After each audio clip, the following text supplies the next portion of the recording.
अस्सलाम वालेकुम, क्या हाल है? सब खैरियत से हैं? आप सभी को अपने चैनल ओपन नॉलेज चैनल में वेलकम करता हूँ। फ्रेंड्स, 10 जनवरी 2021 को एनटीएस की तरफ से एसएसटी जनरल का फ्रेंड्स पेपर हुआ था और आज इस वीडियो में कंप्लीट पेपर हम लोग सॉल्व करेंगे।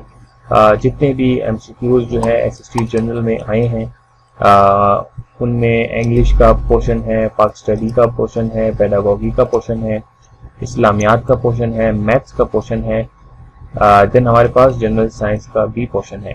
तो काइंडली वीडियो एंड तक देखें और रिक्वेस्ट ये है कि अगर न्यू विजिटर हैं तो काइंडली चैनल को सब्सक्राइब कर दें ताकि आपको इसी तरह की वीडियोस के अलर्ट्स और नोटिफिकेशन वगैरह भी मिलती रहें। फ्रेंड्स, एक और बात मैं आपको बताना चाहता हूँ कि देखा गया है कि कुछ एमसीक्यूज जो है एनटीएस वालों ने अपने प्रीवियसली जो उन्होंने पेपर कंडक्ट किए थे उनमें से काफ़ी एमसीक्यूज जो है इस बार जो है आए हुए हैं, मतलब उन्होंने कॉपी पेस्ट किए हैं। तो जैसे कि एसएसटी आईटी का पेपर पहले हुआ था, सैटरडे को हुआ था, और एसएसटी जनरल का पेपर संडे को हुआ था। तो ये भी देखा गया है कि एसएसटी आईटी में जो एमसीक्यूज थे वो एमसीक्यूज एसएसटी जनरल में भी वही एमसीक्यूज इन्होंने डाले थे। तो ये भी एक्सपेक्टेड है कि आगे जो आने वाले पेपर्स हैं जैसे कि सीटी, पीएसटी, पीईटी, कारी, जो भी जहां आगे एनटीएस जो पेपर लेने वाला है, तो ये भी एक्सपेक्टेड है कि इसी में से एमसीक्यूज वो आगे भी वो कॉपी या पेस्ट करें, आ सकते हैं एमसीक्यूज। तो वीडियो एंड तक देखें क्योंकि अगर आप किसी भी पोस्ट के लिए, अगर आगे किसी भी पोस्ट के लिए अगर आप तैयारी कर रहे हैं, चाहे वो पीएसटी हो, सीटी है, कारी है, कारिया है, पीईटी है, तो आप ये वीडियो लाजमी देखें क्योंकि कुछ एमसीक्यूज अमूमन जो है एनटीएस आने वाले पेपर्स में लाता है, यहाँ से आएंगे। तो काइंडली वीडियो एंड तक देखें। आइए इसको सॉल्व करते हैं, मैं आपको पेपर्स दिखा दूँ। ये फ्रेंड्स, ये मेरे पास पेपर्स हैं जो इसको इसी वीडियो में कंप्लीट सॉल्व करेंगे। ये देखें, मेरे पास जितने भी पार्ट्स हैं इसको इसी वीडियो में कंप्लीट जो है हम लोग सॉल्व करेंगे।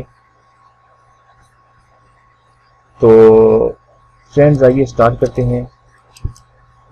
ओके, क्वेश्चन नंबर 1 है हमारे पास, इस्लामियात के जो है क्वेश्चन है। इल्लाह का मायनी है अल्लाह, माबूद, खुदा, एक खुदा। तो इसका मायनी फ्रेंड्स अल्लाह है। यहाँ पे हमारे पास राइट आंसर ए है। इसी तरह अगला जो है क्वेश्चन है हमारे पास, मुनकर से मुराद है भलाई, नेकी, बुराई, अच्छाई। तो ये हमारे पास राइट आंसर है, हमारे पास बुराई। देन हमारे पास है एहतसाम सीखा है, एहतसाम सीखा, मजदर का, माजी का, अमर का, मजरा का।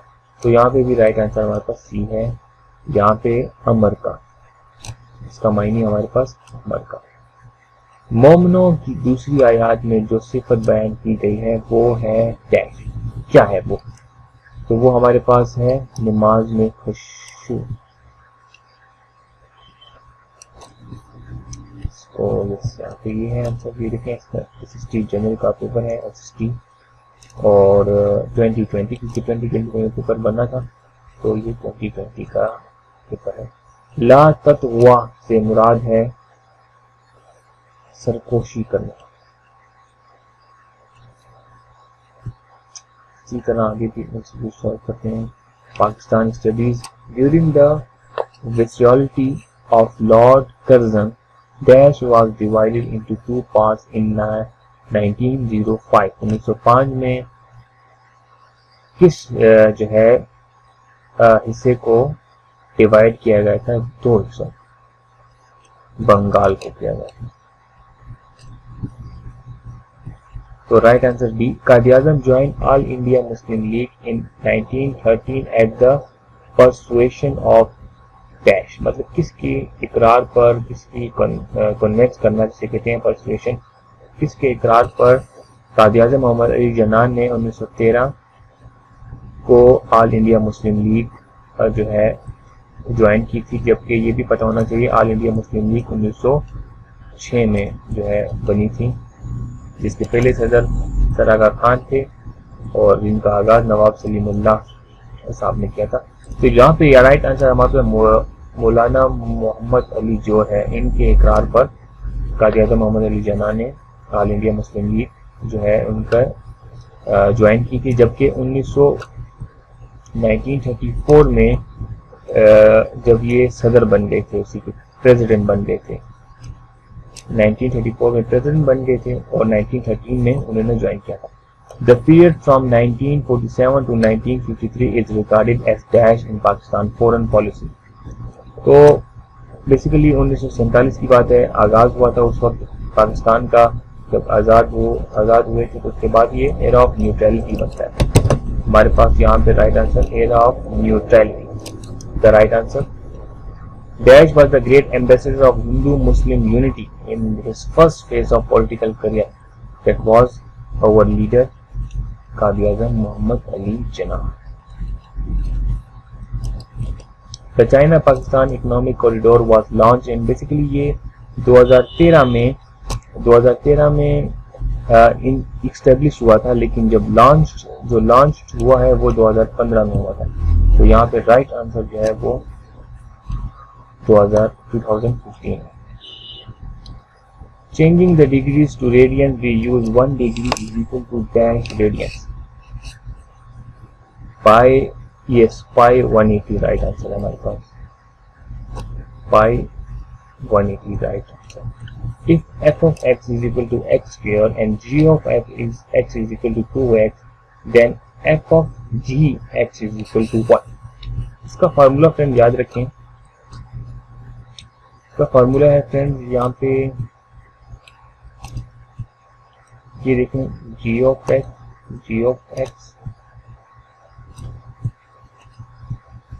ये इसका फार्मूला है। जस्ट आपने g of x की वैल्यू यहाँ पे डालें। g of x की वैल्यू हमारे पास है 2x हो गए यहाँ पे, और जस्ट ये 2x की वैल्यू आपने यहाँ पे इस वैल्यू में डालनी है। x की वैल्यू हमारे पास ये होगी 2x, और जस्ट इसमें x की वैल्यू क्या है, अब देखें यहाँ पे x स्क्वायर है, तो x की वैल्यू क्या है 2x, f of x की वैल्यू क्या है 2x और 2x whole square.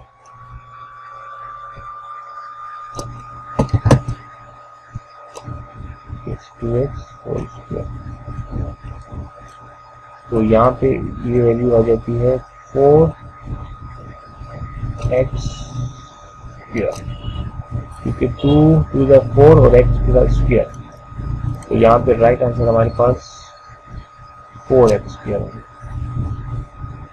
Okay, mean value theorem is applied to dash function.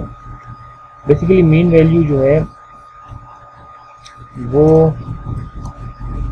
Continuous भी होता है और डिफरेंशियल भी होता है, तो यहाँ पे राइट आंसर हमारे पास सी होगा, all. We can find the dash inverse of any matrix, additive inverse.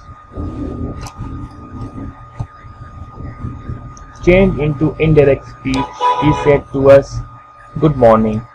So she said, "Good morning." She said that, "Good morning." She greeted us. She said to me, "Good morning." यहाँ पे right answer हमारे पास C, she greeted us. Identify the correct negative sentence. Negative sentence हमने identify करना है। आइए देखते हैं। He did not play for, did के बाद फॉर का आना नहीं हो सकता, क्योंकि he has not been played for an hour, ये सही हो सकता है। He not played for an hour, ये भी नहीं है। He have not played for an hour, have नहीं है। यहाँ पे राइट आंसर हमारे पास ये है B. He has not been played for an hour.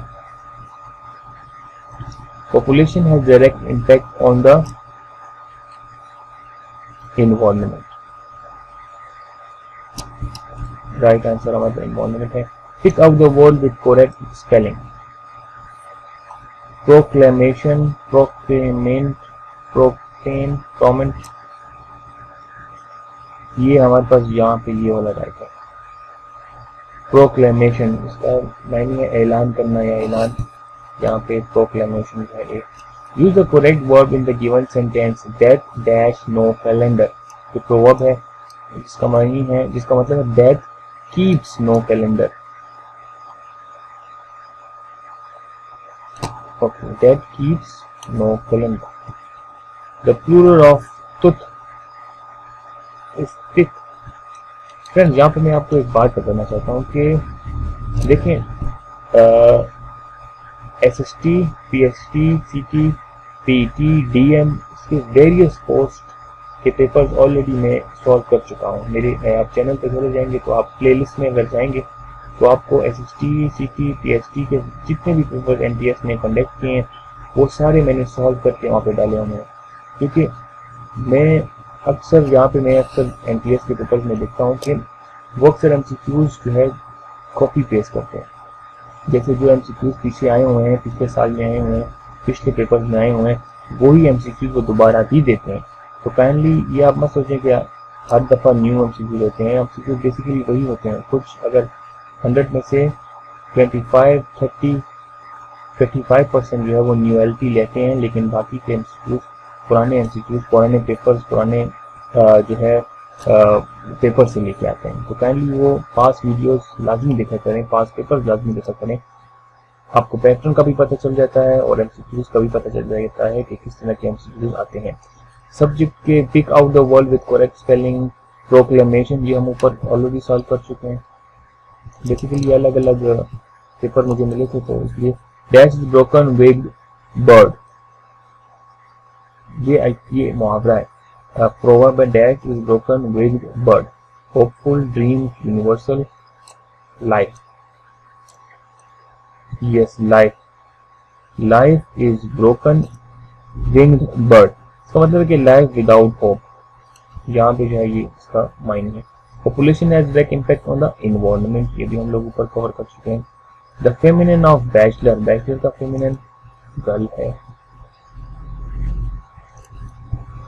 Okay, identify the correct negative sentence, ये भी आई थिंक हम ऊपर कर चुके हैं, जिसका मायने है और जिसका करेक्ट यहाँ पे मीनिंग होती है he has not been late for an thought. Change into questions, cows eat grass,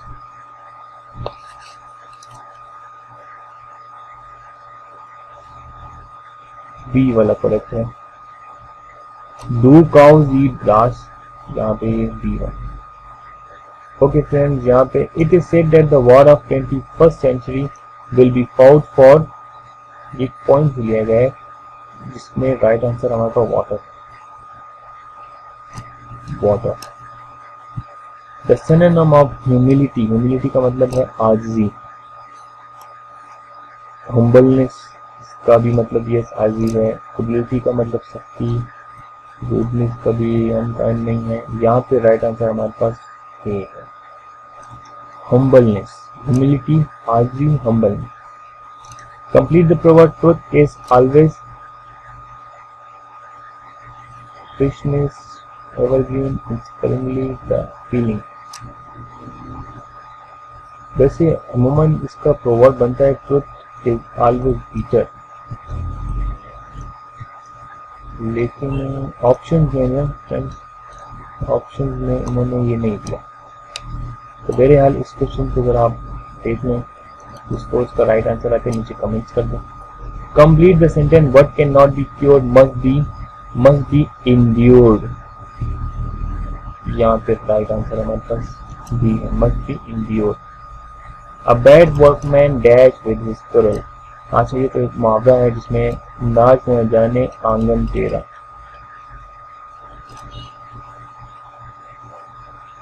A bad workman quarrels with his tools. Yes.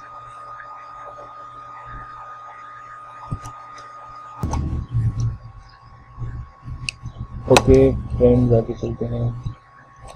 Use the correct verb in the given sentence that dash no filling, ये हम लोग ऊपर discuss कर चुके हैं, जिसका मायने keeps no filling। Fill in the blanks with the noun I do not have much dash, it's just two small bags. I do not have much, यहाँ पे luggage, boxes, luggages, have luggages, यहाँ पे I think ये सी right answer होगा। I do not have much luggages. चलिए friend इसको जरा confirm कर लें। Okay, fill in the blank with the correct word. A dash of locust attack the crops.